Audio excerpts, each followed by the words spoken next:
ಸನ್ಮಾನ್ಯ ಮುಖ್ಯಮಂತ್ರಿಗಳಾದ ಸಿದ್ದರಾಮಯ್ಯನವರು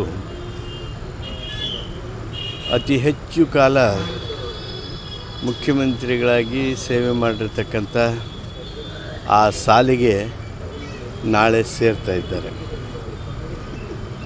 ದೇವರಾಜ ಅರಸರವರ ಆ ದಾಖಲೆ ದಾಟಿ ಮಾನ್ಯ ಸಿದ್ದರಾಮಯ್ಯನವರು ಬರ್ತಾ ಇರೋದು ಅದೊಂದು ನಮ್ಮೆಲ್ಲರಿಗೆ ಹೆಮ್ಮೆಯ ವಿಷಯ.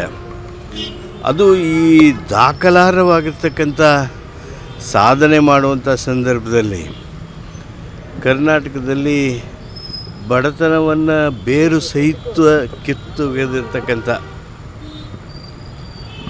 ಸುಮಾರು ಪ್ರತಿ ಕುಟುಂಬಕ್ಕೆ ಬಡ ಕುಟುಂಬಗಳಿಗೆ 60 ತಿಂಗಳಿಗೆ 5,000ದಂತೆ ವರ್ಷಕ್ಕೆ 60,000 ರೂಪಾಯಿ ಗ್ಯಾರಂಟಿ ಮೂಲಕ ನೀಡಿ, ಅದು ಶಕ್ತಿ ಇರ್ಬೋದು, ಅದು ಯುವನಿಧಿ ಇರ್ಬೋದು, ಅದು ಗೃಹಲಕ್ಷ್ಮಿ ಇರ್ಬೋದು, ಗೃಹಜ್ಯೋತಿ ಇರ್ಬೋದು, ಅನ್ನಭಾಗ್ಯ ಇರ್ಬೋದು, ಈ ಯೋಜನೆಗಳ ಮೂಲಕ ಕರ್ನಾಟಕದ ಬಡತನವನ್ನು ಸಂಪೂರ್ಣ ನಿವಾರಣೆ ಮಾಡಿರ್ತಕ್ಕಂಥ ಮಾನ್ಯ ಸಿದ್ದರಾಮಯ್ಯನವರು ಈ ದಾಖಲೆ ಮಾಡಿರ್ತಕ್ಕಂಥ ಈ ಸಂದರ್ಭದಲ್ಲಿ ಹೆಮ್ಮೆ ಪಡುವಂಥ ಯೋಜನೆ ಇದಾಗಿದೆ.